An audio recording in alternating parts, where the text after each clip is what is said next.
No, so I just started this last week. I had 5 or 6 people join last week, but they asked questions that lasted the whole hour. So it went really well. And then I had a couple of other people that watched the replay and they were like, oh my goodness. Oh, So was that after you did the summit? The summit was just the other day. I know last week was crazy. I can't keep my day straight. I had 3 summits and then I led 2 workshops, one on Wednesday, one on Friday, but I did my last Ask Me Anything live last Monday. So it's going to be a way that I kick off the week and just invite people to show up and ask questions if they have legal questions that they're facing that I can help with. Yeah. Oh, it's so great. I loved your presentation, and I'm in the beginning of starting an online business right now. Good. Let me ask you really quick, what summit did you attend? Was it the Entrepreneur's Rocket Fuel, the last one? Yeah. Yeah. So, so my business is putting together, it's a workshop and an online course to help people to organize and get all their documentation and important things together and up to date, and have a way for people to be able to pick up the pieces should they become ill or pass away, or incapacitated to the point where they can't handle their own affairs. And I think that most people, I've been a financial advisor for years, and I got sick myself in 2018, which it was but it was like I couldn't do anything. I mean, I still was able to pay the bills and stuff, but I could not do anything. Yeah. And if it was even a little worse, I've heard of people, they have strokes and they're just like, they're alive, but they can't even talk, and so many things. So I've come up with a name. I got to just make sure that I can take it, and also so then it was a perfect thing about getting all of your legal paperwork together. So the business that I've had in the past has been a sole proprietor of financial services, and then tell me where are you based? California. California, okay. And then I have a partnership, which is probably no better than really having. Well, it has an EIN number and stuff. Yeah.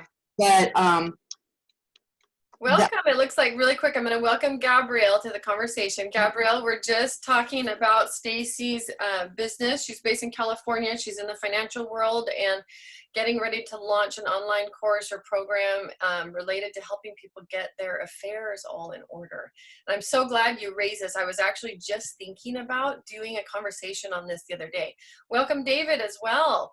I was just saying that we're having a conversation with Stacy, who is based in California, and talking about starting a program. Hi there. Talking about starting a program about getting financial affairs in order, documents in order, getting, important paperwork together that, that we should all have put together anyways. I mean, the irony of situations like this is it really forces us to get organized. I was planning on it anyway, but this just makes it a little easier.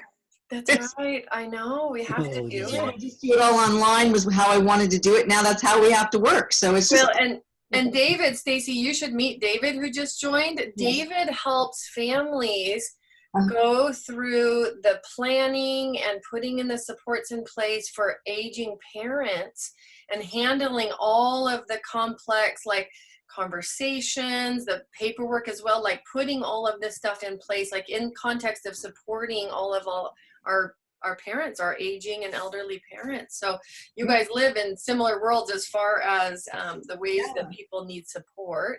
Where are you located? I'm just outside of Philadelphia. Oh, wow. Okay.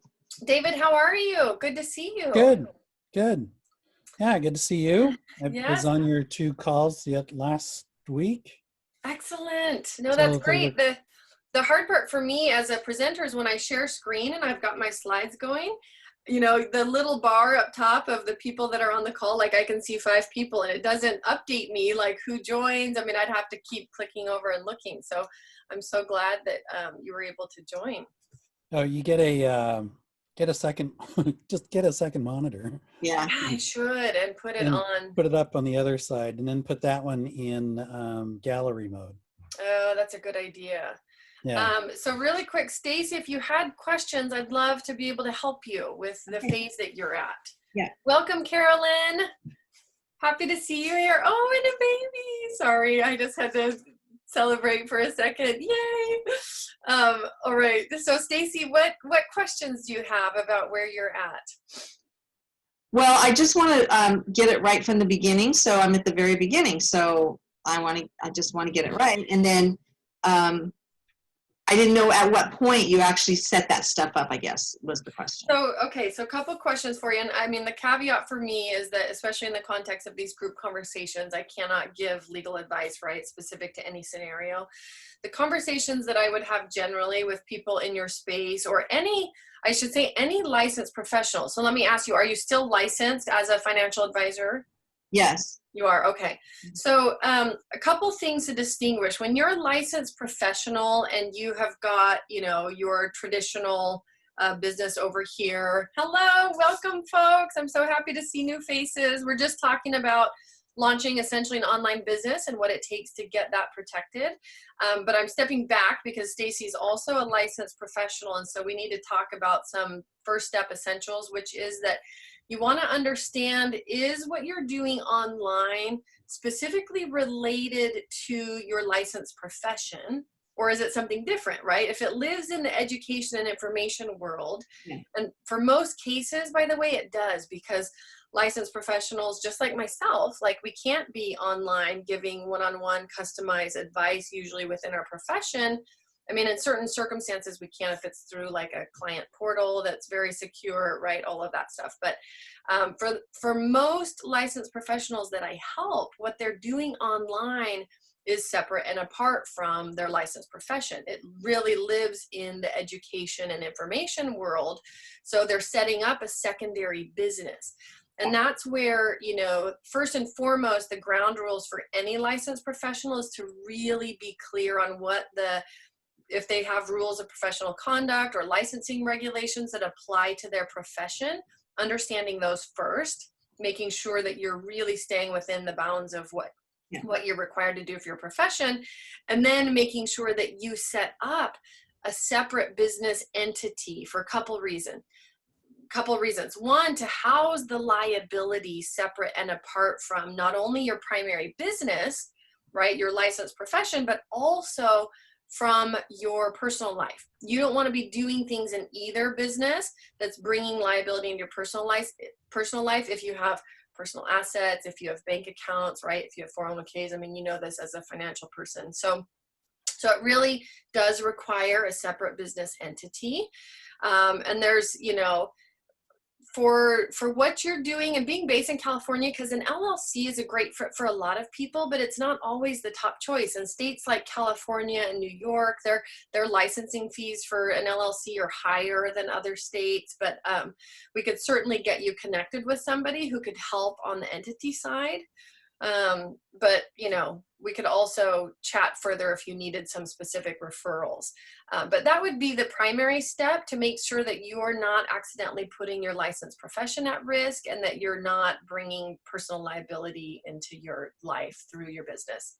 Yep, thanks. Yeah, absolutely. And then as far as going online, let's walk through quickly the basics of what it takes to protect an online business. Once you're ready to publish information, launch a website, launch a course, I really, in the context of the online world, break it down based on 3 primary activities that online businesses engage in.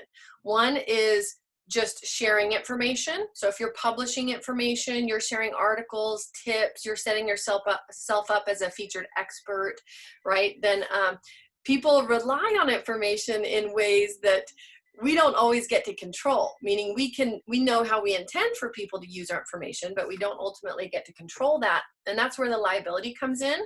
So having website terms and conditions is really important when you are an expert and you're sharing information online.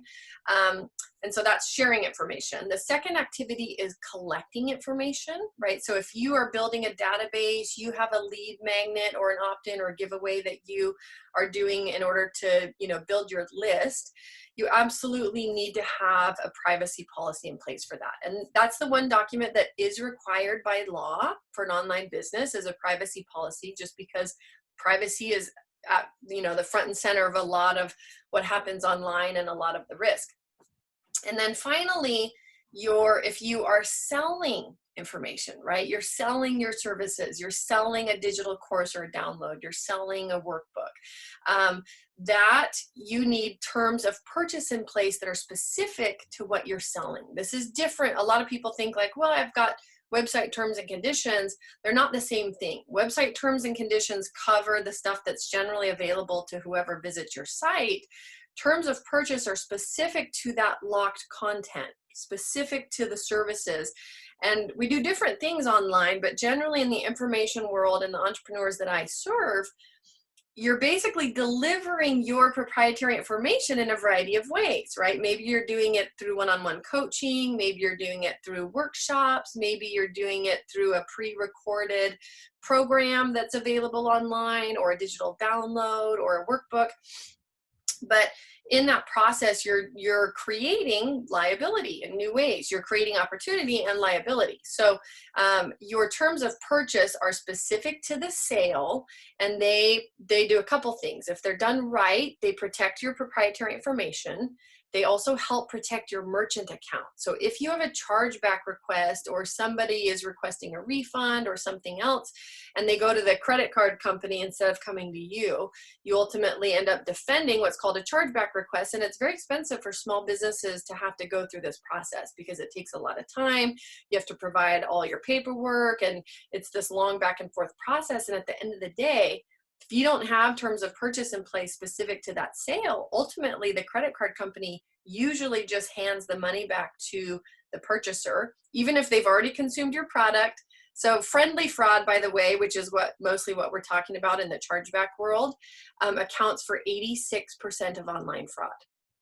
So friendly fraud, yeah, is when somebody purchases something from you online, knowingly consumes it. They know who you are. They know they've received the benefit of what they purchased, and they request a chargeback anyways. And they do that by going directly to the credit card companies and trying to capitalize on the favorable policies that most credit card companies have that favor the consumer. So to protect against that, you need to have an online sales system and a sales funnel with things in the right place and the right order, including terms of purchase, making sure that those are acknowledged before somebody checks out of your system. You literally don't want somebody to be able to give you money unless they've acknowledged your terms of purchase, right? That's the safest place from a legal standpoint to be in. So you want terms that are specific to the sale, address things like refund policy, address your limitations of liability. You don't want to be liable for certain things, right? Have certain disclaimers in place, especially since you also live in the financial world. You're going to want specific disclaimers for your work.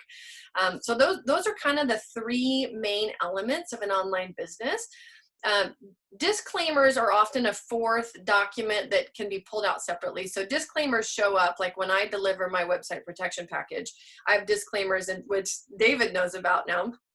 I have disclaimers embedded inside of the website terms and conditions, inside of the terms of purchase. But if you are in the financial world, there's a couple areas online that are areas of biggest risk around nutrition and bodies and health, right? That's kind of one area that the FTC really watches out for when it comes to sales and marketing language, but also financially, right? All of the get rich quick schemes, and you're going to make $1 million, or we're going to help you double your sales this year, or whatever. FTC, for anybody that's doing things related to finances, income, increasing sales, etc., you want to have a separate earnings and income disclaimer posted on your site with its own link. So in your world, that would probably be pretty relevant, Stacy. So that's kind of a quick overview, but great question. Hopefully that helped. Any other questions while we're waiting? I see we've got Carolyn, Gabrielle, welcome you guys, David. Any additional questions? I have a question on the topic of LLC. What is the difference between an LLC and an LC? Oh, okay. Where are you based, Gabrielle? Well, currently we are in Anguilla, but we will be in Chicago by the end of the year. Oh, okay. Got it. And so my business is filed in South Florida. Got it. Okay. And what, really quick, do you already have a business entity set up? I do. He does it, but I do. Got it. And what is your business structure? I haven't I don't have one yet. Okay. So I've already filed the DBA in Florida, and I have a EIN, but it's still in the beginning process. So I don't have an actual structure yet. Got it. So you have a DBA, which is like a registered trade name, but you haven't set up an LLC or. Not Okay. yet. Got it. So an LLC stands for limited liability company, right? And that is a business entity that started in the 70s as a way for business partners to protect against the risk that was brought into the partnership by other business partners.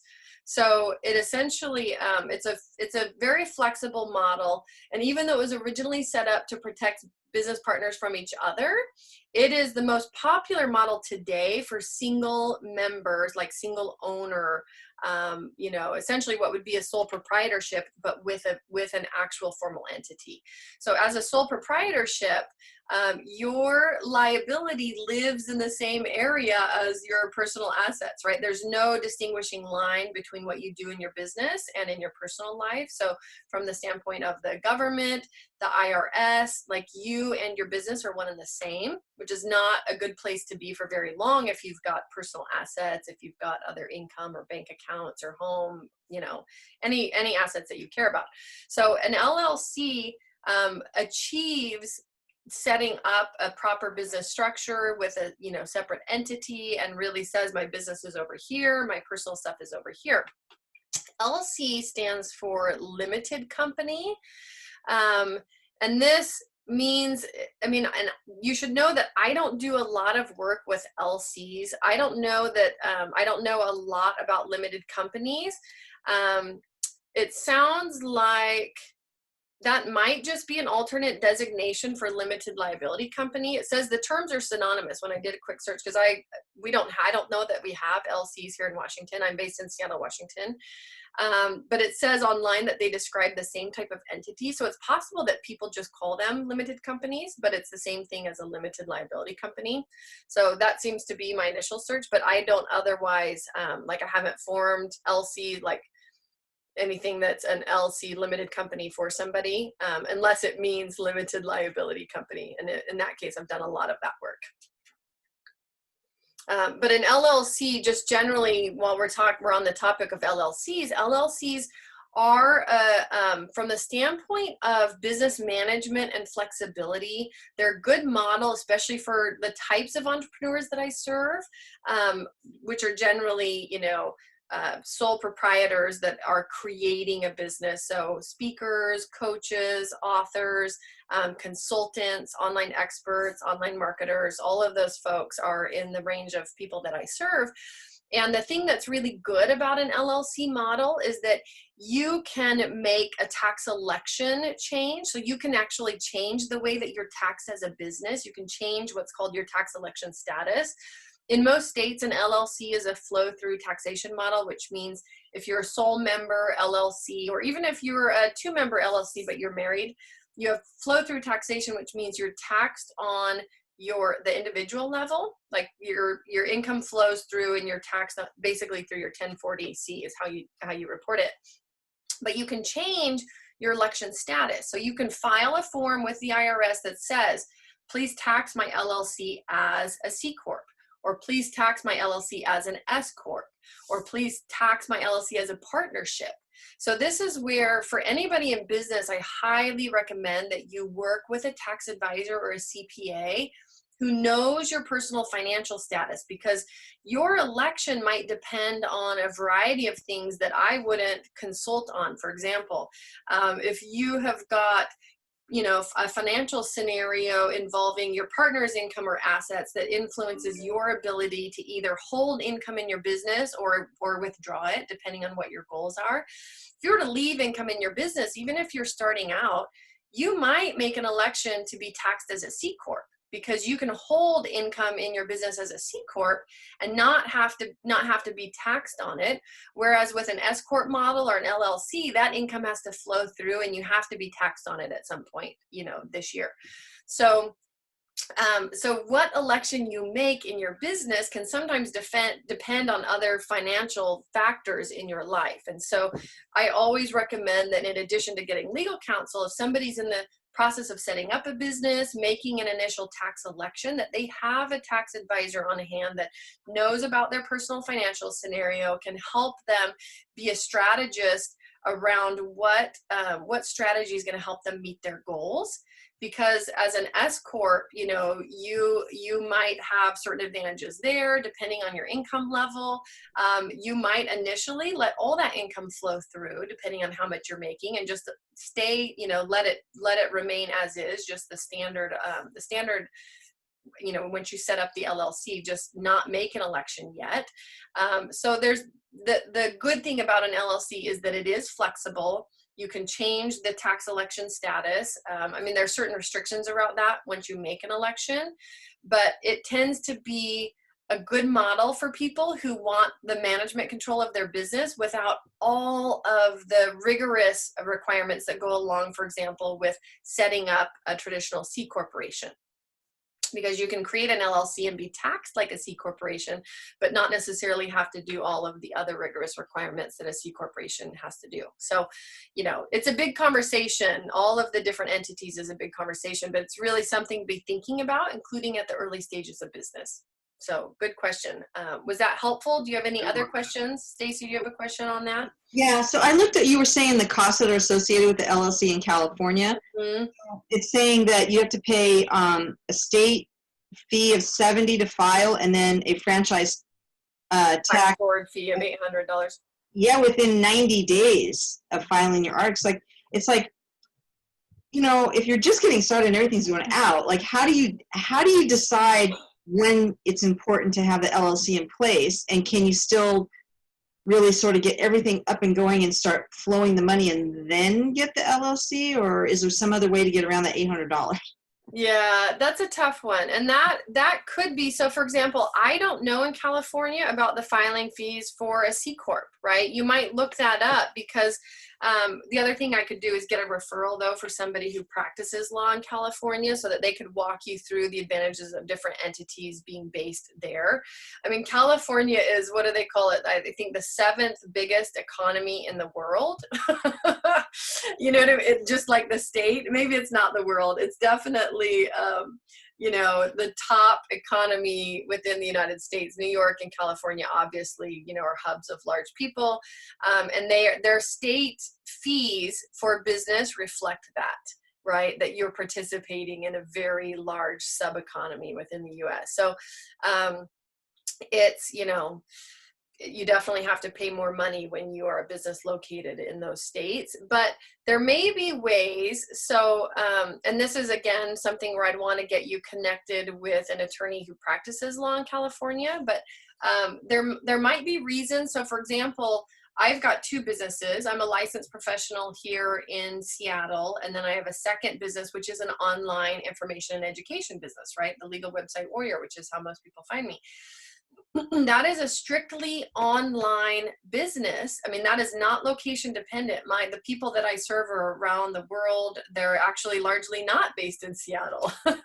They're mostly based around the US and around the world. Yeah, that's right, David, across the nation. And that business is not formed in Washington State, right? There are a handful of businesses where you could create an out-of-state business that is not location dependent. You still have to have a nexus to the state wherever you file. You still have to have a location, bank accounts based there. Like it's not like you can just throw a dart at a map and start a business in any state. You still need to follow the regulations and rules and make sure that it's a fit for what you're doing and that you have a nexus to the state.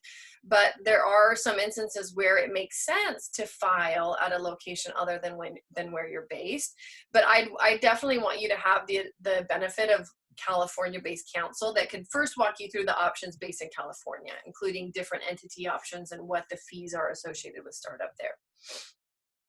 Yeah, good question. All right. Any other questions, you guys? David. I have a bunch of them. Okay. First, you were making comments a couple, Thursday or Wednesday and Thursday about background noise. check out this company called Crisp, K-R. Chris, You thank type you it for in. telling me that again, because you know what? I lost the chat. Like the chat went away and I couldn't save it. And I know somebody had mentioned that. Sorry, it's a K. Hey, Crisp. Okay. I'm going to go look that up. KRISP.ai. Okay. It Oh, puts, perfect. Oh, see. Okay. KRISP. Okay. yeah, Got it. yeah. And Okay.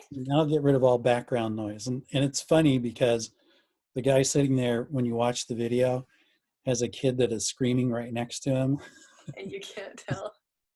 You He's know, on and you can't hear him. He turns it off and you hear the kid screaming. that's So amazing. And for others on the call, so I led 2 workshops last week, one on Wednesday and one on Friday. And like so many people right now, I'm working from home with 2 children, one who's age 2 and one who's 7 and is like quite high needs. And so the volume around here always, I mean, it still surprises even me, and especially when I'm in the middle of the call. So I will definitely go look that up, David, and see yeah, take about a look. It's pretty amazing. noise So canceling. I know, that is amazing.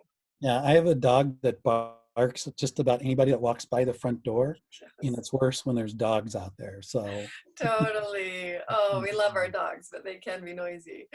so purchasing agreements. Yep. We had talked briefly about this before. So when I sell to a company who is offering this as an employee benefit, the purchase agreement doesn't seem like it fits because the end user is actually the employee. Mm-hmm. So I might have two. Is it? It's is it the sorry, the standard. I've been reading journals all morning long. Yeah. So, So you need another dose of coffee. I totally get it.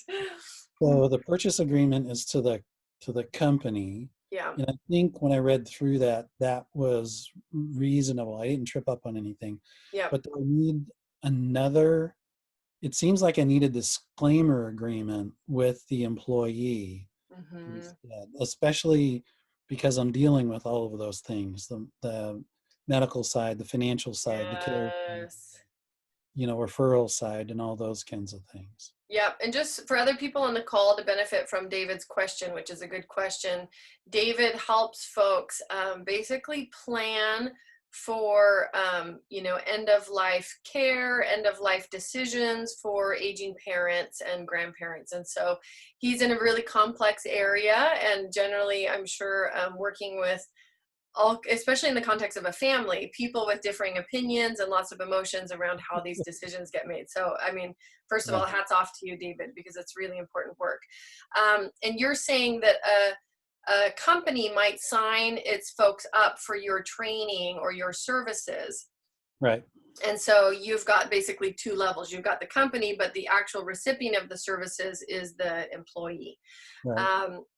So a couple thoughts on that is that, and let me ask you really quick, how are you delivering the work or the services? Is it live workshops, working like in groups, or is it now virtual, online? Like, what's the format? Sure, all the ways. Yeah. The 1-day workshop just kind of went up in smoke, 4 weeks ago. Yeah. So this is all now online. Online, okay. They'll take the course themselves. Mm-hmm. Though another option is that I do the 1-day workshop, but online with a Yep. Zoom call or something like that. Yep. Well, it may be that, because if it's just the online piece, which is going to be mostly like education, a lot of training, right? So they'll be benefiting, and essentially the company paying for the training. Depending on how the initial agreement is between you and the company, you may not need anything additional. But if it's, but there are lots of instances where even a waiver, like to participate, right? First step of attending the workshop is that everybody signs a waiver. Right. You know what I mean? And so that could be supplied through email. You could collect email addresses in advance of the workshop. I mean, where the employer has to provide you with the people who are actually enrolled. There has to be maybe some additional way where you could reach out to them directly and say, great, so excited to have you, because of the type and nature of the information we're going to be dealing with, it's just standard course that every participant signs my standard workshop waiver or whatever. So it might just be I was thinking of putting that at the beginning of the course. Here's what the course is. Here's what we Yep. talk about. Here's the waiver you need to sign, and then have them, I agree to this waiver, kind of check mark thing. Totally. Yeah, you can build it in a pretty straightforward way where, they either drop you an email right on the thing, just copying the language and saying, I agree. You basically need to have it in some form that you can screen capture or receive electronically that allows you to track that, right? Okay, I'll see if the platform I have can do that. Yeah, no, great question. Privacy. When we talked about the privacy statements, I'm putting those up in the terms and conditions on my website. But how do I leverage the education platform, Stripe, in the email platform that I use? So what CRM are you using? Aweber at this time. Aweber, okay. And then what's your online learning platform? It's called Rizuko. And is it like Teachable or some of the others? What's the functionality of it? Okay, same thing. So look at Rizuko, and I think I've seen that one before. You should be able to embed links for your terms and conditions anywhere where your content's hosted. Do you have that? Have you checked out its functionality? I'd be very surprised if any basically learning platform like Teachable, like any of those that are out there where you can host a bunch of content does not have the option to embed your own links for your website terms and conditions, your privacy policy. So just double check that. Yeah, look at that. Go look at that. And if not, email support at Rizuko and just say, how do I do this? I'm hosting content on your platform, but I need to link back to my legal terms. They should have a way to build that in. And then you can literally just link that either back to your website where the initial terms are hosted, or you can just upload a copy of the terms that you have onto whatever placeholder they have for that within your course on their site. Okay, so there can be sometimes different ways to do that. I didn't see them on Teachable. I actually got off of Teachable because of some internal issues that they were having. Oh, okay. Well, I'm on Teachable, and it does have that functionality. So I'd be very surprised if Rizuko does not have that or something equivalent. Yeah, good question, because that's one of the things you have to analyze is where does your online content live? Where's all your online real estate? And make sure that it's all protected and covered by the same terms. In Aweber? Aweber, so with email, a couple things around email is that your Aweber is going to be like any of the others where you have to obviously populate the information that's required by law. So we talked a little bit about like the mailing address at the bottom of the email for any, basically any commercial email that you send, people need to be able to unsubscribe from that. So Aweber is going to have all that functionality built in. The only thing that really in the context of managing your database that you have to track is opt-ins, which I'm sure it does, right? It tracks when people opt in, how they opted in.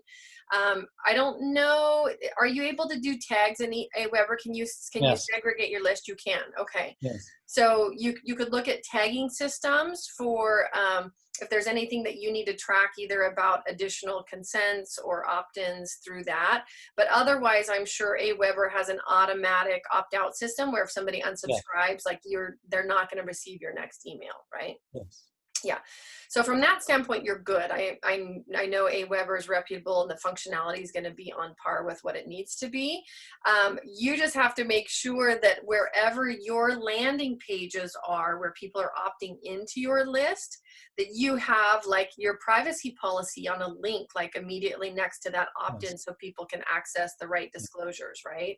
And the consent saying, I consent to receive marketing from you, or whatever way you want to divide up. Depends on what they're opting into. If they're opting into a lead magnet, right? Best practices is that you're going to have an option that just allows them to receive the lead magnet or to also receive marketing. So it's like the two-step opt-in. Okay. It will decrease overall your opt-in rates, but that is technically the way to be GDPR compliant. So, it's that conversation. If you go do the free GDPR training that I provided, it's that conversation of like looking at all of the ways. If you think of your business as a house, think of your business like literally as a big mansion with back doors and side doors and front doors. Like, what are all the ways into your business where people show up and they bring their information, right? And Right. at each entry point, whether it's a, you know, front door or a side door or a back door. So for example, people that speak on stages and collect opt-ins from the audience, you know, are there proper disclosures at each entry point? Do people know what information you're going to be collecting, what you're doing with it, how they can, you know, is about making sure. And what this means for an online business is that you're examining all your landing pages, all your newsletter signups, like where can people get into your business with their information, and do you have proper disclosures in place and links Okay. to your privacy policy? They all go to AWeber, so I'm good there. Perfect. When you talked about payments and collections, I use Stripe and PayPal, so Mm-hmm. I can just use theirs. I mean, the privacy and terms and conditions talk about that stuff. But then Oh, yes. Yeah, third-party integrations for sure right. to run your online business. And I assume like Stripe, the way you're using Stripe and PayPal, is it's just embedded as a component into your checkout Yes. system, right? Yes. Yeah, so that's going to be fine. Those are reputable companies. They're going to be compliant with their own data protection policies, right? And then under the GDPR, they would probably be a data processor for you. You're the Right. data controller. They'd be one of the additional data processors, right? But they're all But I can't see any of their information, so I can't see. no, I can't right? see their address. I can't see. I can see their emails. I can't Mm-hmm. see any of their payment stuff. Right. So Yeah. So, and that's good. That keeps you safer than if you were collecting that information directly. Still, right. though, you're collecting that information, I mean, in a roundabout way. I realize you're not collecting it directly, like you don't put eyeballs on their credit card information. For the most part, I mean, I guess is that true though? If you log into your Stripe or your PayPal, you I don't can't get, see any. I can't see okay. it. Yeah, because one of the things that I wanted to do was post mail them something Mhm, at the end of the course. mhm. Congratulations. Here's that fill in the blank kind of And you thing. probably have to collect their mailing address separately, But right? I can't see it in Stripe. Okay. Yeah, so you'd have to collect that directly into your own CRM if you're going to be Right. using it directly. Okay. Um, And if I put that back in AWeber, I should be good. mhm. So long as you have the proper consents to collect, right? Right. So, and I don't know the functionality of Aweber. So for example, with Infusionsoft, which is what I use, like they would come to a form and they'd be really clear that they're filling out and giving to me their mailing address, their name, their zip code, right? All of that. So it partly depends on how you collect it. So for example, if there's a way to collect it at the time of checkout when they're going through PayPal or going through Stripe, and there's a way for you to also capture that data, I mean, that's my first question, because you could have a consent that says, I consent to, you know, however you say your business name, I forget it. Udumo. Udumo also receiving this information, right? So if there's a way to collect it at the same time that they're already providing it through your checkout system, that'd be my first question, because that would improve the user experience and it would give them an option to allow you to collect that there. Otherwise, you'd have to have a really clear disclosure that says, you know, I understand I'm providing my mailing address, you know, directly to your company for these purposes. You just want to make sure that they understand what the reason is for it. So I was on a conference, a 2-day conference last week, and at the end, they sent out a type form request Mm-hmm. that, And is how, Typeform like Google Docs or Google yeah, Forms, like it yeah, pretty collects? cool. Okay. Yep. Yeah. So, name, address, phone number, what did you think of this piece? What did you think of that piece? Give it a Mm-hmm. score, give it all that kind of stuff, and all of those kinds of things. But there was no No disclosure. privacy policy, no Yeah, none of disclosures. that. Yeah. So if you're doing that, best practices are that I would like, if you can't embed your privacy policy, somewhere on the form, like I'd put it at the top and have a hyperlink over to your, which you should be able to do through Right. any of those forms. Have a hyperlink over to your privacy policy that says, by continuing with this form, or by providing you with this information, I consent to your privacy policy. Right. If you can make that a checkbox, something that they actually have to check, that would be I best think I can. practices. But at the very least, you want it very conspicuously posted at the top of the form so that they're not giving you any information before they provide that consent. So, and I can make that a requirement. Totally. Yeah. So I would do that just right at the top. Okay. Okay, good question. All right. And then on copyright. Yep. I was always told you copyright everything personally outside of the company. Mm-hmm. And you said something, and I probably didn't hear it right. Okay. Yeah. So let's talk about copyrights briefly, because this is going to be relevant to probably everybody on this call and anybody who hears the replay. So a copyright notice, for people that are like wanting to post the copyright on the material that they publish, whether it's online in a digital format, whether it's like a worksheet or a spreadsheet or workbook, like however you're publishing your information, your material, etc. And the way that copyright works is when you create something, when you express an idea in tangible form, and you have put it down on paper, you've put it out into the world, maybe it's video format, whatever. You're right, David, that copyright rests with the individual. It's created in the individual creator. So it doesn't automatically get owned by your company. You can transfer your copyrights to your company if you want.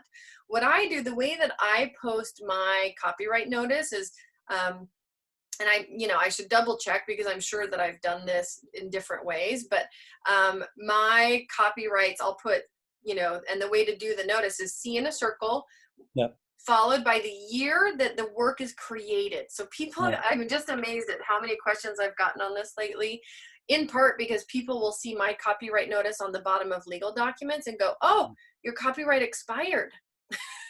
Because the year is not 2020. And it's like, no, that's not how it works. Copyright is attached to the year the work is created. If you are continuing to update or modify that work, it might be a span of time, right? So it might look like copyright 2015 to 2020. If you started your website in 2015 and you're regularly updating and providing content, then yes, that might be a 2015-2020 Heather Pierce Campbell. I also do put the name of my business, mostly to redirect people to look there for me, right? So I will put Heather Pierce Campbell, the legal website warrior, and sometimes even my website address so that people could just click on the legal website warrior and find me. That's mostly as a way to get people to redirect and like understand who I am and what I'm up to. So I also put, for personal use only, not for distribution in any format, electronic, physical, or I forget. Yep. What the other one is. Is that okay to do that? Oh, totally. When you're sharing your content? Well, in the course, when they're downloading, they're worksheets and assessments. Oh, got it. Right now, they're PDF forms that you can kind of fill in. Yeah. Absolutely. So to me, more clarity and more language is better, meaning that every person who shares content or provides courses or services in the world, like, don't rely on your legal terms embedded down at the bottom of your site to cover everything. Like what you're doing, David, is excellent. Remind them at the point of download, remind them at the point that they go to consume the material. Like, here's a reminder, this is for personal use and consumption only. Like, you're not going to commercially turn around and redistribute this, right? You don't want somebody making a business of copying your business. So totally, totally appropriate. Clear language, right to the point. Those types of disclosures are excellent and are very practical for a business to be utilizing. Okay. So great questions. And I know Carolyn, yes, Gabrielle, I see your hand. I know Carolyn had tried to jump in earlier. Carolyn, let's cover your question.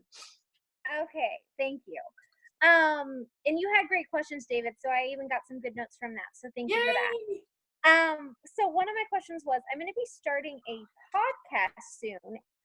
I see another little face. I had to wait real quick. I handed over my dad. Okay, so so I was going to be starting a podcast soon, and so that goes under like the sharing information aspect. Distributing information. That's right. But it's written content that I can just like link something to. So that was one of the questions that kind of sparked from your conversation is for a podcast information, like how does that work? Mm-hmm. It's still protectable content, right? So a podcast, like you can copyright that content in a variety of ways, which means that, and let's talk briefly about copyrights, because you own copyrights the moment that you create a work, the moment it takes tangible form. Getting a federal level registration gives you some additional rights. It gives you, it allows you basically to recover attorney's fees if you had to enforce the legal rights to your content. It would allow you recovery of treble damages in some instances. Like, it makes it easier to enforce your legal rights pertaining to that content, right? So the federal level registration definitely provides you with some advantages, but it's not required. You still own the content the moment that you have created it and it takes tangible form, assuming obviously that it's your content and you're not duplicating somebody else's. So with a podcast, and I know like they live on iTunes, like depending on where you publish them and how they publish them, there might be other ways. So for example, I would assume, do you have a website? Maybe I shouldn't assume this. Do you have a website? Yeah, so I have a website and I'm going to be publishing the podcast. It'll be hosted with like a podcast hosting company, but then I'll be posting it on the website like as a blog post for each podcast. Totally. Yep. And then obviously I'll have it on like iTunes and all those places. Exactly. So it'll live in those other places. It'll be covered by the terms that are specific to each of those platforms, meaning that as a publisher, you know, you're going to be covered by their standard terms, just meaning that you agree to those terms when you publish to those locations, but you still have rights to the content. And for sure, when you're sharing it through your website, right, it's people, if they're on your website consuming your information, they'll, you know, their visit to your website is going to be covered by those legal terms, the terms and conditions, right, which is what would be applicable to your podcast posts. Yeah. Yeah.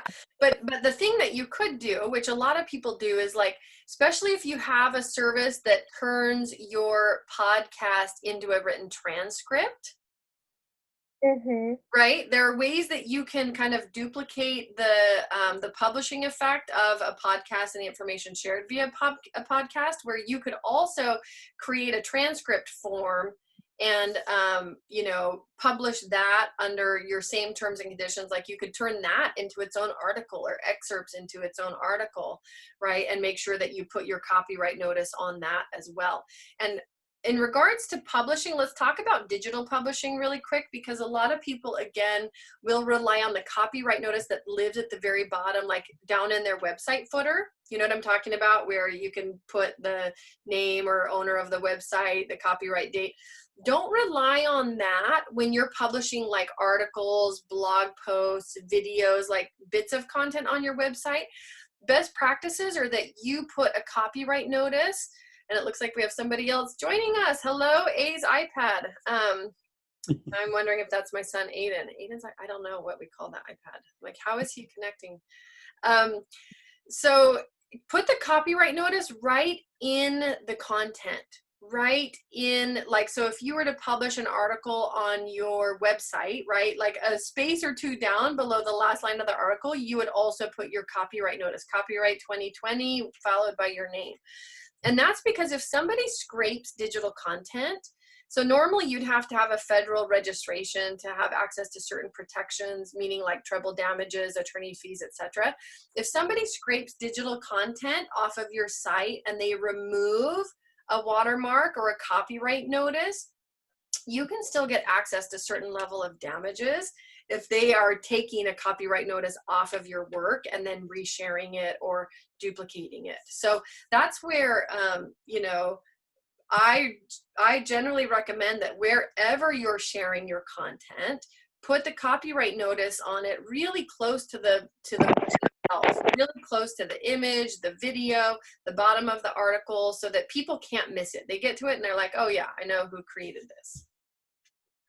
Does that go with blog posts as well? It does, yeah. So David, you don't want to rely on your copyright notice in the bottom of your website, even if they're already on your website. Put it right in the bottom of the article as well. Okay. How does that work with like printed content, like workbooks and things? Put it, yes, I personally, because here's the thing, also when somebody prints it, like they can pull out 2 pages at a time. They, you know what I mean? You should have your information on every page. Put it in the footer of every page for printed content. And I would want to see your copyright notice, so the year that you created it or the range of years that you created that work, your name, and then again, do something that allows them to contact you. So whether it's a link to your website, whether it's a phone number, like do something, maybe an email. I'd put your website if that's the way that you prefer people become exposed to your work, so that they recognize like this person's running a business. This is, and if they had questions, like let's say they're like, you know what, this is awesome content. I either A, want to share it, or I want them to do a training for my group or something else. They have a way to get in touch with you and ask you those questions. Good question. So following on the podcast, Mm-hmm.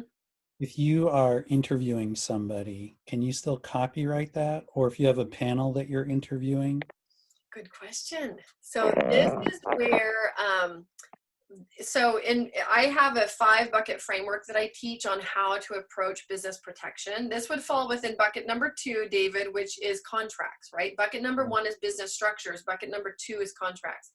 And contracts need to cover every exchange of value in your business. So for example, if you are somebody that does interviews, whether you provide interviews, or you conduct a lot of interviews and collect that information in your business, you should have a contract in place that governs that exchange of value. And particularly where you're collecting that from others and you intend to publish it or turn it into a written article or a series of blog posts or whatever.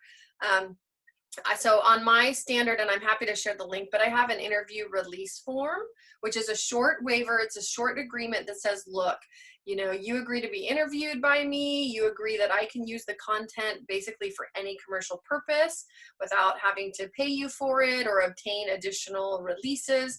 But you want to have that conversation in advance of collecting the information, so that people are not surprised when suddenly they see their interview repurposed or showing up over here, or right.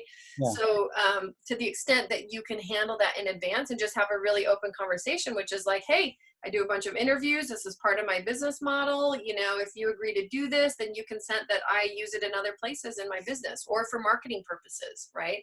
And most people are okay with that because it helps them share their message as well, depending on what they're doing.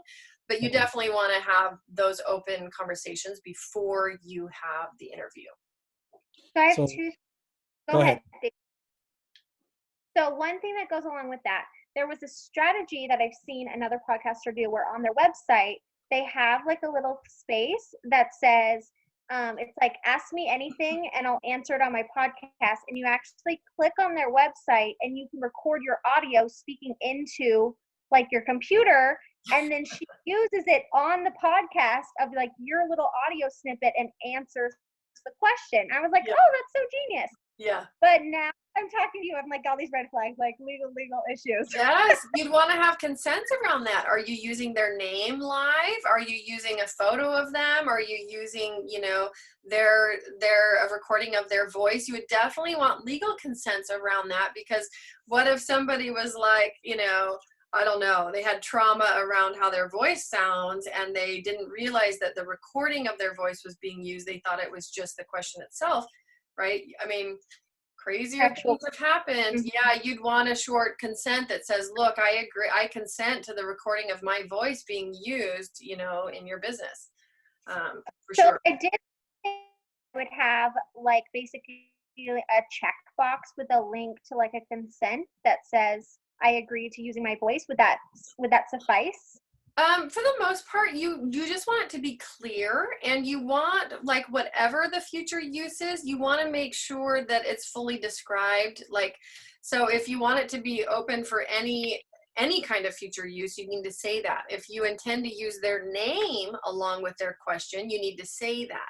Very different than just using the question, right? So you have to think through, like, what parts of this am I using and for what purpose, and just make sure that it's disclosed so that they understand what they're consenting to. The biggest issue around consents is it clear, and do people really understand what they're consenting to? Because if it's hidden, if it's manipulative, if it's, you know, if it's kind of a bait and switch, you know, those are not going to fly. Yeah. So go ahead. I was just going to say, how do you actually get back to that consent if something does arise? Like, where is it? So most consents you would want to be tracking usually through some third-party platform. So for example, if it was like this, you'd probably have an embedded form on your site that attaches to Infusionsoft or a CRM that has that functionality, meaning that you can collect data. They check the box, which is generally like in that instance, unless they're already in your database and there's a pixel tracking their visit to your site again, you'd probably want to collect their name and email address so that you've got contact information and their name. And then when they check that box, a tag is going to be applied. You can track that through tagging, and the tag is associated with a date in your system so that you know, like, oh, on April 3rd, they consented to this because that's when the tag was applied.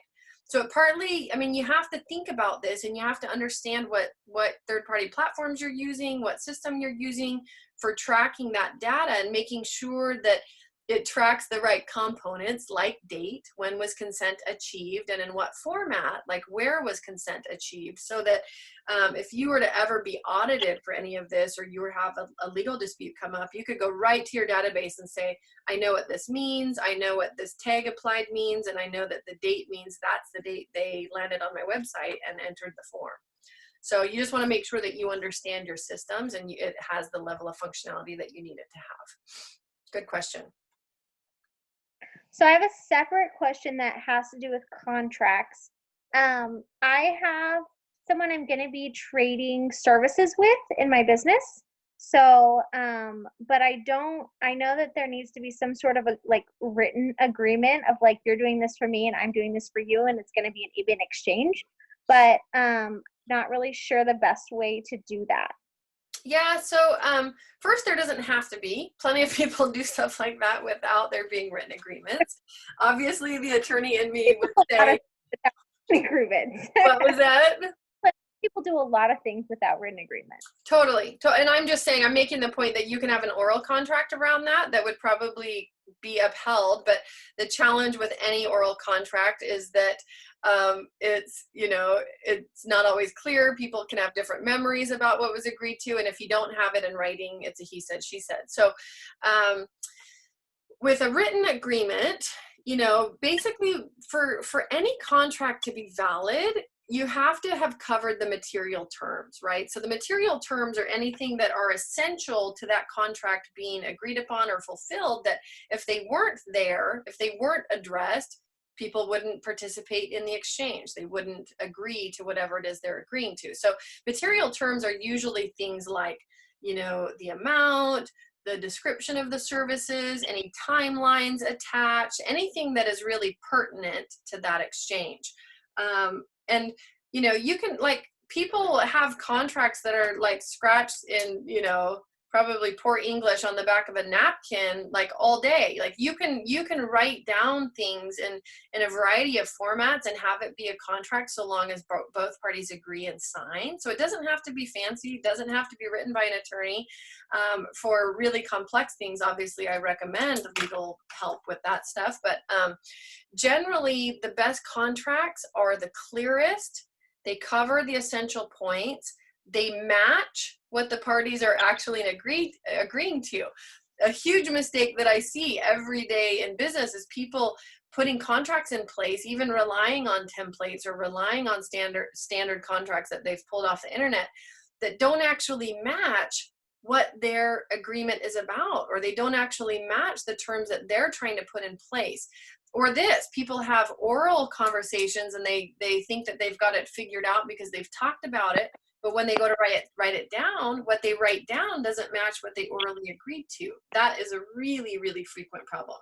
So the best contracts are clear. They cover all material points, and they're acknowledged by both parties in some way, but they actually match what the parties are agreeing to.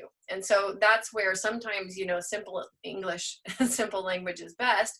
But that said, right, there is no one size fits all. Depending on the topic, depending on what's trading hands, depending on certain risks and liabilities, like, this is where, my whole business. So I live in two worlds, because my primary business, right, my traditional legal practice being based here in Washington, I'm an attorney. Like, my job is to help people do it right and avoid risk. And yet there is the business side of me and the human side of me that understands the traditional legal model vastly underserves the people that I support in business. Solo entrepreneurs who are information experts, right? Coaches, consultants, online educators, speakers, authors. Their business models are not well served by the traditional legal industry. These are folks that generally don't start off with a business plan, let alone a legal budget. And it's just the way these businesses evolve. And so the costs and the barriers to entry in the traditional legal model are so high, vast majority of folks in this space don't ever get their legal needs met in the way that they need them to. So the part of me that says, yes, ideally you would consult with an attorney around all your legal needs, understands also the unlikelihood of that happening, which is why I set up a whole second business, the Legal Website Warrior, to be able to educate and provide legal information to folks who still need legal support and are unlikely to get, even through the traditional legal model, are unlikely to get the education and support that they need, because it's not built to support them in the way that they need it. So back to the basic training around contracts is you can absolutely have effective contracts in place that you draft, and they have to cover material issues, material points, have to be acknowledged by both parties and really match what it is that you're agreeing to. So I hope that helps, but I had to go on my little caveat, because it's a trick. Like, I want people to have the support, and I know that they're unlikely to get it, which is why sometimes a little practical teaching on a variety of points is the best way that I can serve people. Thank you. You're welcome. Any other questions? I have a question. Yeah, absolutely. Is that David? Gabrielle. No, Gabrielle. I'm Devin. I'm in the process of beginning a nonprofit. Definitely the very early process. Okay. But I was always curious, how exactly do you legally pay yourself in a nonprofit organization? Well, so first of all, let's be clear that I don't work with nonprofits. That's an area that I don't have experience in. What I do know is that nonprofits are very often run from a financial perspective, just like regular businesses. So just being called a nonprofit doesn't necessarily make the essential business systems and the way things are operated any different. I mean, you have different regulations that you have to comply with, for sure. You've got reporting responsibilities, you have certain disclosures that have to be made, but I don't live in the world of nonprofits, and so unfortunately I'm not well positioned to answer you in great detail on that question, except to say that it's probably in some instances not too dissimilar from regular businesses, regular It's the for-profit same. businesses. It's all things differently. Yeah. So do you have experience in nonprofits, David? Yeah, Other David, sorry, we've got two Davids on the call. So I've worked with nonprofits and have done strategy plans for them. Okay. Yeah. It's pretty much the same thing. They just call Different everything. terminology, yes, different reporting requirements, etc. Yeah, you can pay it well. And I think this must be from A's iPad. Do you always have an arbitration clause in your agreements? Any exceptions where you don't have an arbitration clause? Okay, great question. So, and I think, so you said, Joy, I think your name is Joy. I just want to make sure that I call you the right name if that's your name. Joy, I don't know your business and I don't know where you're located in the world. Arbitration clauses are very popular in the United States. They're often upheld. They're upheld like more often here in the US than they are, for example, in Canada. arbitration clauses, and basically for anybody that's listening, arbitration, if you have an arbitration clause, the goal is to remove the parties from the traditional legal system, which generally involves litigation if there's a dispute. And then you would go through an alternate process called arbitration. And arbitration is a process that generally doesn't always achieve this, but generally it's designed to be a less formal, less expensive, and from a time perspective, less time costly way to have your dispute arbitrated, which means you get an adjudication on the issue that you're having without going through the traditional litigation system. Litigation, if you go through litigation, a couple things happen. One, it's public record. So if you are a business and you're being sued and it's in court, that's all public record for the most part. And then two, people can use the litigation system because, first of all, it's so, I don't know, so many words I could use to describe it. It takes so long to get from the point of filing to actually get to court. I mean, on average, if you file a lawsuit or you have a lawsuit filed against you, it takes 22.6 months to even get to litigation if you're a small business. So better part of 2 years. That's not a process that a lot of businesses want to sign up for. So in most scenarios, even for small business, I do advise having an arbitration clause, mostly because if you're on the receiving end of a lawsuit or a dispute, I would rather, and the clauses that I design are multi-step. So I generally, the way that I draft my clauses is depending on the scenario, obviously parties should try to resolve the dispute together themselves first directly. Often though, if they're to the point where a lawsuit's being filed, they're past the point of being able to work together.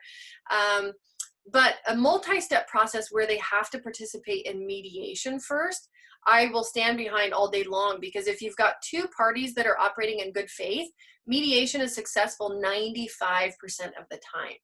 And mediation is a process where you don't have an adjudicator, you don't have a judge or an arbitrator making a decision for you. A mediator helps you mediate the dispute. And I have worked as a mediator. I got trained in mediation. I've worked in the public court system as a mediator. You sit down with basically a mediator who's a third party neutral that just helps you have a conversation about the dispute, helps the parties reach resolution. And so my clauses I draft so that mediation comes first and they have to participate in it. It's mandatory. And then if that doesn't work, they can elect arbitration within 30 days of concluding mediation. That puts a short time frame around it, and it sends them to the next step if they need to have that. And also arbitration is an attempt, again, especially from the small business side, to not have the documentation be public, to try to limit your expenses wherever possible, to have it be a less formal process. There's lots of good arbitrators out there. They're not all perfect, but generally they try to fulfill the purpose that arbitration was designed for, which is to actually create a less formal, less expensive way to resolve your legal issue. So yes, hopefully that helped. Mediation is resorted to, I would say, quite often. And in some areas of law, like family law court, it's actually required. You cannot go to litigation. You cannot use the public court system unless you have done mediation first. Yes, and the force majeure clause, great question. This is a really relevant issue right now. So for those of you who've heard about force majeure clauses, or maybe you've dealt with them yourself in the context of, like David, an event, right, that you were planning probably on hosting. I know that I had 3 events within March and April that I've had to cancel, where I was a speaker, and so the force majeure clause is taking on a whole new level of importance during a crisis like this. And force majeure is that clause that's generally towards the end of an agreement that talks about basically relieving a party of its obligations under the agreement if a force majeure act happens. And a force majeure act is like acts of God, acts of war, strikes.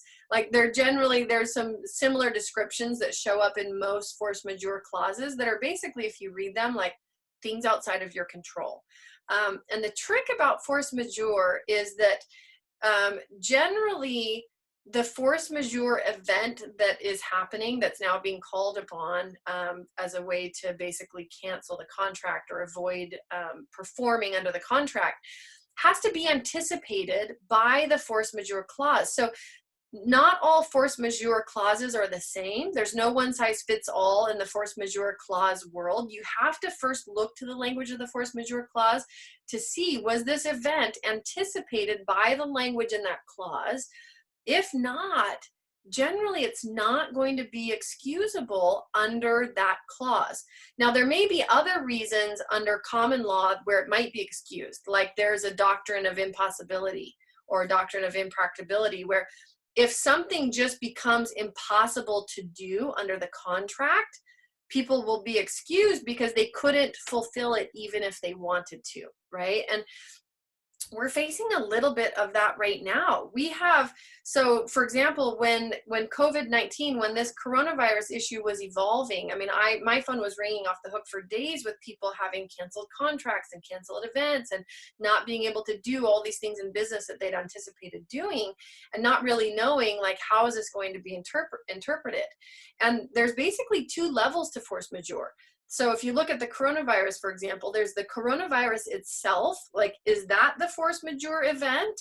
Or is it something secondary that happened as a result of coronavirus that is now the force majeure event? So for example, when it was just the coronavirus was starting to spread and people were starting to become fearful because of what was showing up in the news, like, attendees of events were calling and canceling their attendance at that event, right? At that point, that may not have actually been a force majeure event. They may not have been excused from a particular contract if that was to go through the litigation system, because they might have still been able to attend, even if it was difficult, even if it was scary, even if it was just they really didn't want to go do that in public. But it might be interpreted totally different once government stepped in a month later and says, no, you can't have this event. You can't get together in events of any particular size, right? Then maybe that qualifies as a force majeure event because they literally have no choice in the matter. They cannot perform under that contract. So force majeure is tricky, and there is no one size fits all. You look to the language first, and then I think we have yet to see, once some of these cases make their way through our court system, this event that we're living through right now could actually change the law around force majeure. It used to be that, I remember reading about some case where even the Ebola virus was not considered a force majeure event under a particular contract clause. But this obviously has, as far as terms of spread and impact, gone, way beyond what the Ebola virus has done so far. And so, arguably, I think there's a lot of reasons why this could potentially fall under a force majeure event for most people in most contracts, especially once state governments have gotten involved and said, no, all events are canceled, and, particularly large business events. So it's a big conversation. There's multiple levels to unwind, but hopefully that was helpful. And that reminded me, so my son's girlfriend had a birthday on the 7th of March. He bought a 3-year membership to LA Fitness for her. So he bought it on the 5th. Her birthday was on the 7th. Basically, we were all locked down on the 14th-ish. Yeah. And it was already starting to talk about it, before that. When he called to say, hey, I want to cancel this because who knows when, if ever, she's going to be able to use it. And it was a $700 and some dollar thing. Like, almost like, too bad, so sad you had 3 days. So he was saying to me, I had never heard of that force majeure term. And he mentioned it to me. Is that in every contract, or it's just something that if it's not in the contract, too bad, or what? No, it's not in every contract. And you have to be careful because certain states will actually allow interpretation of a force majeure event even without a force majeure clause. But if you do have a force majeure clause in the contract and it doesn't include specific events, you will be specifically precluded from calling on those events for force majeure, especially for businesses that are trying to use it. So, it's not a black and white area. It is very nuanced. But if they don't, like if they're just relying on their standard cancellation clause, like you have 3 days, there's a cooling off period under the FTC guidelines. Usually it's for any sales that happen outside of the or happen at home or outside of like the regular place of business. So for example, when a whole bunch of people at a business conference go somewhere, they actually have 3 days in most instances to cancel any purchases made at that conference. So oftentimes you see in other business contracts this 3-day rule of like you've got 3 days to cancel. And certain industries are highly regulated, like actually fitness and health, like timeshares. Timeshares can have state and federal regulations where, it's a longer period to cancel. It's like 7 days to cancel. But that said, a lot of businesses don't always even follow their own rules. If there's not a force majeure clause in the contract, then he may still have protection under something like the doctrine of impossibility, doctrine of impracticability, but he'd be relying on like a local court system to make that determination, right? So for $700, that would probably be small claims court. I mean, it most certainly would be small claims court. And who knows, honestly, what the outcome would be there. They could say, well, it needs to be prorated. So for example, if we're in this COVID crisis for 6 months, then you get a refund of 6 months of that value, right? So they might be looking for some way to make that fair and to balance that risk. But honestly, when anything goes to court, whether it's small claims court or other places, like there's no way to determine how that's going to turn out. Even with case law or precedent. But, he could apply it. I mean, there's certainly ways he could apply additional pressure, but with a company of that size, they're probably not going to do much with it unless like he literally brought legal action or there was some other legislation that came down from the state that required that businesses do a certain thing in regards to their standard contracts. So in that case, though, would the credit card have any influence over it? Like if you say this is absolutely like unacceptable because she never actually got to use it, and just because they reopen, she's probably still not going to want to use it. Like well, and you could. So most credit cards. So if he were to initiate what's called a chargeback request, there's a 6-month window on that from the point of purchase on the credit card. Generally, most credit cards have a 6-month window where you can initiate a chargeback within that window. But it's usually, based on a blatant default or failure to deliver the thing.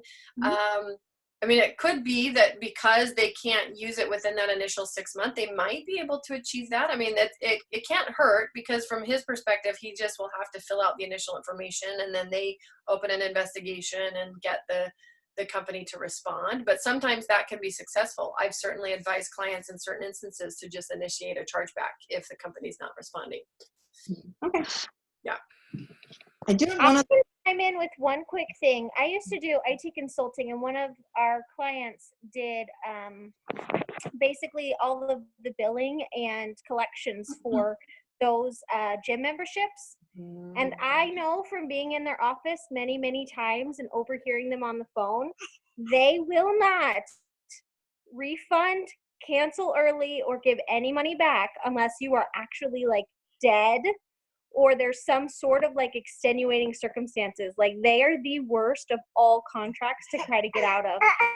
And I have heard people crying on the phone. I've heard people say, well, so-and-so passed away. And they're like, oh, you have to send us this, and this of their death certificate and 30 days notice. And like, it's like an act of God to get those contracts. Yeah. No, a lot of those big corporations are that way, unfortunately. Yeah.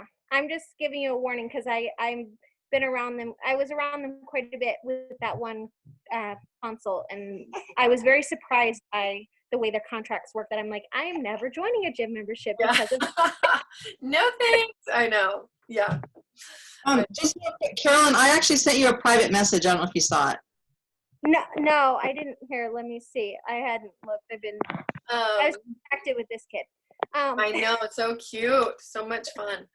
He's trying to grab my phone, so. It's exciting, that light. All right. Any other questions, you guys? Great questions today. Any final questions? And then I think we'll wrap up. I have one more. I don't mean to hog or whatever. So in my business that I'm starting, I need a workbook. Mm-hmm. What would be the downfalls, or what would you suggest around using somebody else's workbook to speed the traffic, to speed the time up to be able to get started? And what do you mean by that, using somebody else's workbook? Have their workbook be the book that I train off of, just like you would in college. You know, the professor's not. Yeah, no, so I wouldn't recommend that at all unless you have a specific license to do that. So most people, like the way that their work gets distributed, they don't want people using or teaching their materials, right? Unless you have an express written agreement to be able to do that. You can get in big trouble for sharing somebody else's work and not having basically the rights to be able to do that. So I wouldn't. I mean, in most scenarios, I absolutely would not use anybody else's work in teaching concepts or frameworks, etc. Yeah, I am reaching out to the author to see if she's, up for it, but I was just curious how that was. Yeah, I mean, if she says yes, then that's one thing, because then, when you're teaching the material, you can say, hey, I have, I've got permission to do this. But otherwise, it really can put you in a tough position and some people have tried to do this where they've then gotten a cease and desist or a lawsuit on the receiving end of teaching and building their own business commercially using somebody else's work. So there's a lot of complexity in that question, but good question. I'm glad you're asking it in advance. I have a question. It's kind of a fine line there because as entrepreneurs, a lot of what we learn come from other sources, but like bits and pieces, right? So what we teach, a lot of times we get small bits and pieces from, some of it is unique concepts and a lot of it is kind of things that we've learned along the way. So it's always confusing to me, where is the gray line of sharing something that we learned from someone else without copying their work? You're not going to copy their entire work, but maybe sharing one concept or one small thing that came from someone else. Do you have to attribute it to them, or how much can you share without it being copying somebody else? And how does that line get drawn? No, it's a very good question because you're right. And in the information world, I was just reading somebody, an article this morning on somebody who's published several books over the last couple of years, and she's got a massive following, and she's being accused of all kinds of plagiarism. So here's the trick, is that you want to be really clear yourself on the information that you teach and share, where did it come from? Because the thing about copyrights, and let's be clear that copyright does not protect an idea, right? So if you have an idea, that's not what copyright protects. Copyright protects your expression of the idea, right? So this is where the way that we formulate our ideas, the way that we express ourselves, the way that we tie information together and teach it should absolutely be unique. You should not be teaching somebody else's 5-step framework. Nobody should be teaching my 5-bucket system for business protection, right? Except for me. And if they are, I probably need to know about it. But that doesn't mean that the concepts that I teach are not taught by other people. Other people are going to be out there teaching on business formation, on the importance of setting up a business structure. That's not a novel concept. The way I teach it is novel, right? Nobody's put it inside of a system in quite the way that I've done it and tied it together with other information. And if you've been through any of my trainings, I describe it visually. I actually, I have different ways of presenting the ideas, but you do want to be really clear that you are not taking language. And I've heard this often. People are like, well, isn't it true that if you just change 10% of something, then that's enough and you're not infringing somebody's copyright? No, this is one of those big misunderstandings, one of those big copyright myths that floats around and somebody says it and then a bunch of people believe it. No, it's not about just changing 10% of somebody else's content and then you get to use it. Absolutely not. So copyright infringement is like a case-by-case scenario, a case-by-case evaluation. They would look at the facts and say, does this information, the way that it's presented here, look like this information over here, like if infringement's being alleged. And that's totally fact dependent.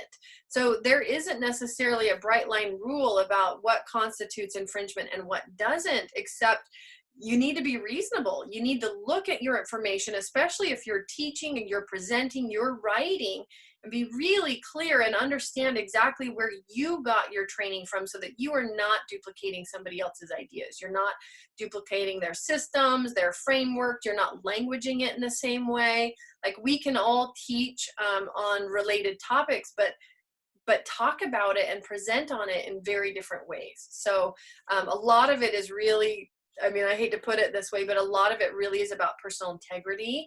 And the other thing generally around presenting, teaching, compiling information, doing your own work is that I highly recommend that people not, like, if you have other bodies of work, other people that you've studied, you should also revise the way that you take notes and how you do things when you are absorbing and learning their systems and information, so that you are always very, very clear on the source, right? So whether it is putting down very clearly in highlighter where information is coming from, even if you're taking notes on it, so that you are not, for example, writing down a sentence that came exactly from somebody else, and then later when you're reviewing those notes, you go, oh, that was an awesome thought, and you think that it's your own, right? Like, you have to always be tracking the source, and especially when it comes to quotes, things that have already been written down or recorded elsewhere, because there's an easy way to get to the root of who created what first if it already exists and it's already published, especially in the online space. So just be very careful in your own note-taking and information consuming process, that you are tracking your sources and you're tracking where the information comes from, especially information that you really resonate with. And if you plan to use those concepts at all in your own teaching or your own business, I just really encourage you to be very, very thoughtful about it. But good questions. I mean, there's, like I said, there's no bright line rule. It is a case-by-case analysis of, does this look like that? Would somebody who sees this body of work or this particular expression of this idea think like, oh yeah, I've seen that before. It looks really similar to this one over here. You don't want that. That's exactly what I was thinking. Like, my work is very unique, but sometimes it's like this one little tiny tidbit come from somebody else, and I always feel like, is this like copying somebody?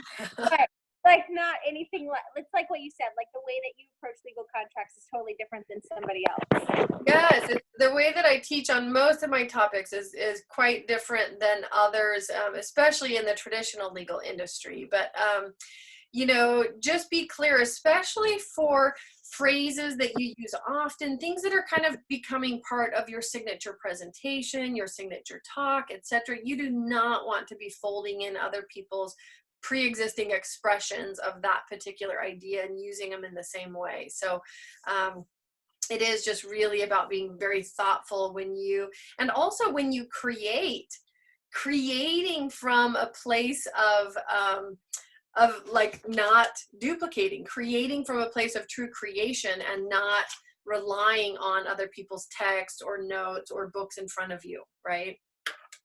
And if, like, when it comes to things that are obvious, like quotes, etc., like provide the attribution for the quote. You know what I mean? That's absolutely fine, but you can't. I mean, this is a common question I get, like, oh, well, you know, I provided somebody's 7-step framework and I told people like it was their framework. That doesn't get you off the hook for copyright infringement. Just providing attribution doesn't mean that you're off the hook. You cannot, especially for commercial purposes, you cannot reproduce other people's work and have it benefit you commercially and not have some risk when it comes to copyright infringement. So that's a very common question, is like, oh, well, I did use somebody else's framework, but I used their name and I totally gave them attribution. And it's like, that's fine. And it doesn't matter. If you didn't have literally a written license to be able to duplicate their work and share it in the context of your own, you don't have rights to be doing that. So just be really clear on that. Hi, Daddy. Oh, shoot. Okay. I probably need to sign off. It sounds like one of my kiddos is not feeling so well. Any other questions really quick, David? No, I'm No? good. Thanks. Okay. I just have one question about websites with the terms and conditions and the policies. Is that something you write yourself, or is that something an attorney writes for you? An attorney writes for you. I mean, I've got resources that I provide, so I can do those custom for clients. I also have bundles. So if you go to my website, legalwebsitewarrior.com, you can see the types of samples and bundles that I provide. There are places to get those where they're pre-formulated. I mean, I tailor mine to the target audience that I serve, that are coaches, consultants, online educators. So it's a very specific subset of the small business market. It's not like LegalZoom or Rocket Lawyer, that it's just like the business market at large. I serve a very specific segment of the audience, of, you know, the small business audience. So really the point for me is I would want you to understand where your services or where your templates or legal support is coming from, so that you know it's a match to your business. All right, good questions. Any others? Thank you. All right, good to see you guys. Thanks for showing up. Those were awesome questions. I'll be doing this weekly, so if anything else comes up, feel free to hop back on and share with anybody else who you think might benefit. Thank Be you. healthy. Yep, thanks you guys. Bye-bye.